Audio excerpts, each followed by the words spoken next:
Good morning, children. Saira. Welcome to your English online session.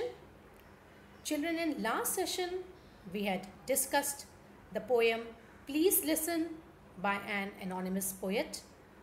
Today, we shall learn the poetic devices, appreciation, and some activities in English workshop. Before that, let us read this poem once again. Please listen by an anonymous poet. When I ask you to listen to me and you start giving me advice, you have not done what I asked. When I ask you to listen to me and you begin to tell me why I shouldn't feel that way, you are trampling on my feelings. When I ask you to listen to me and you feel you have to do something to solve my problem, you have failed me, strange as that may seem. Listen. All I ask is that you listen. Don't talk or do. Just hear me. Advice is cheap. 20 cents will give you both Dear Abby and Billy Graham in the same newspaper. And I can do for myself. I am not helpless, maybe discouraged and faltering, but not helpless. When you do something for me that I can and need to do for myself, you contribute to my fear and inadequacy. But when you accept as a simple fact that I feel what I feel, no matter how irrational, then I can stop trying to convince you and get about this business of understanding what's behind this irrational feeling. And when that's clear, the answers are obvious and I don't need advice. Irrational feelings make sense when we understand what's behind them. Perhaps that's why prayer works sometimes for some people, because God is mute and He doesn't give advice or try to fix things. God just listens and lets you work it out for yourself. So please listen and just hear me.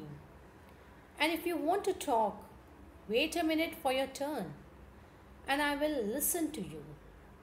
Now children, here the speaker is a teenager and he is addressing his elders to listen to him, not to advise him and not to try to solve his problems, because that may contribute to his fear and inadequacy. Even if his feelings are irrational, if they are illogical, let he understand what's the reason behind it. Poet says that God is a great listener because God is mute and God doesn't give any advice, doesn't try to solve problems. He make the person capable of dealing his problems on his own. So the poet says, please listen, just hear me. He asks the listener that if you want to talk, wait for your turn. And the poet will listen to them too. So listening is very important. You have to listen, pay attention to what other person says. Try to understand his feelings, his emotions, rather than solving his problems and contributing to his fear and inadequacy. Let they stand on their own feet. Let they solve their own problems.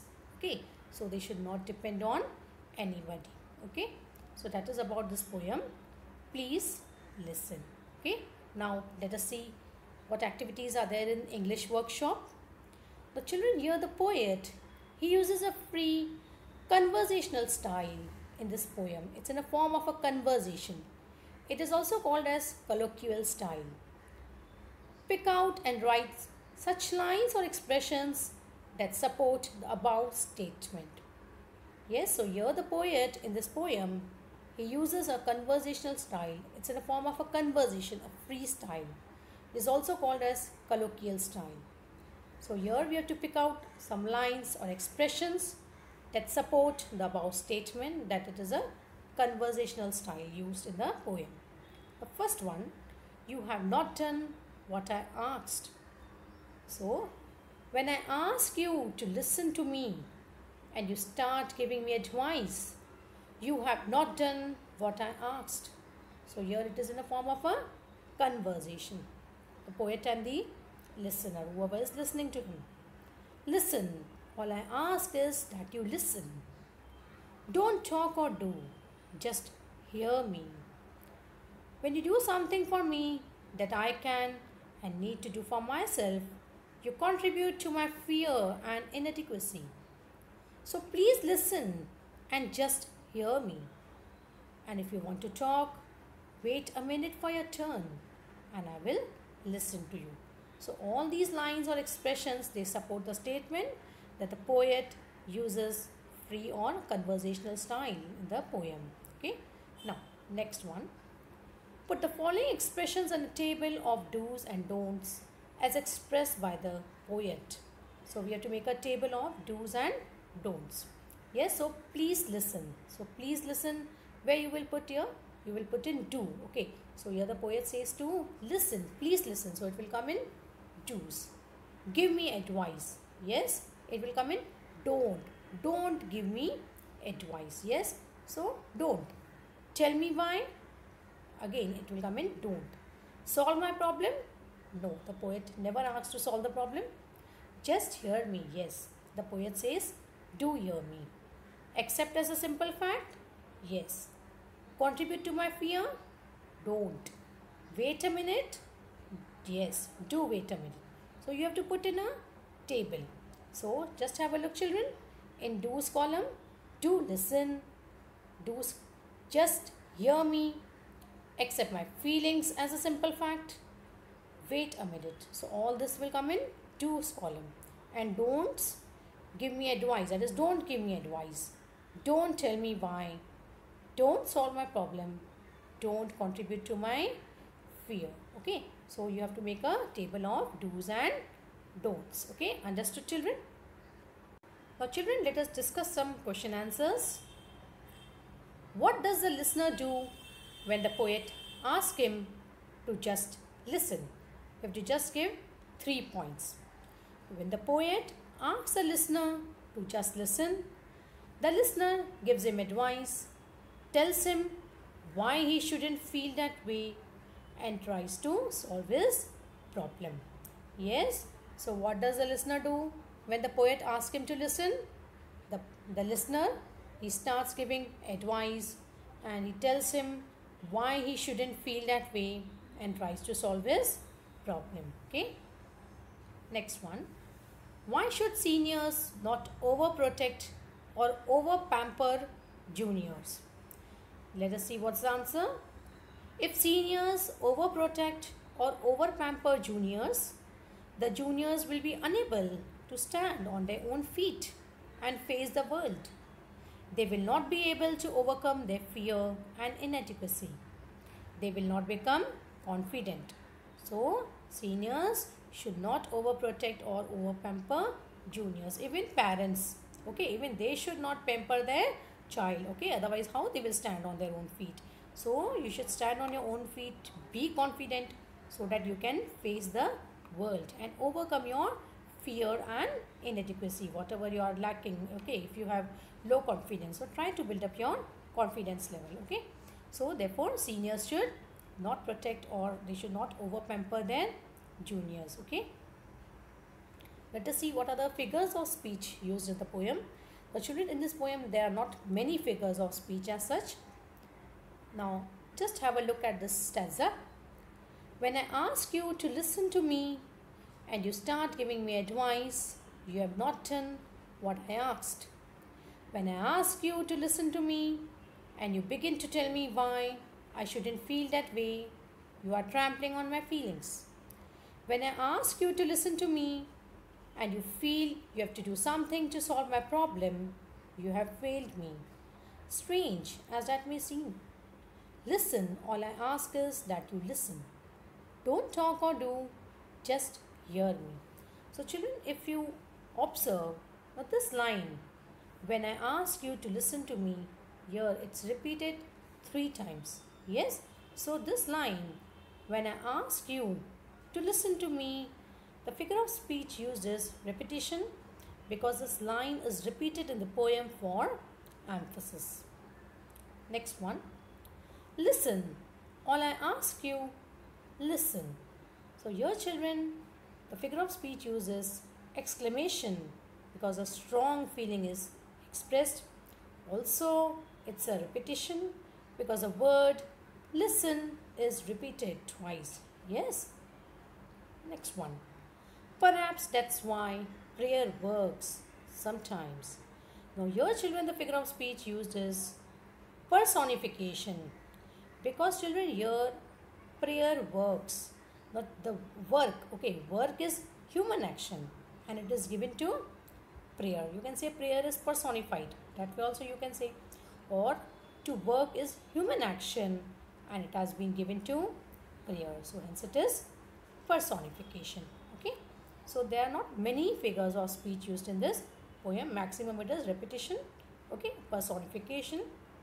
Now, rhyme scheme. Let us see what is the rhyme scheme. So children, in this poem there is no rhyme scheme because there are no rhyming words as such. And it is said that when there is no rhyme scheme, the poem is in free verse, or you can say blank verse.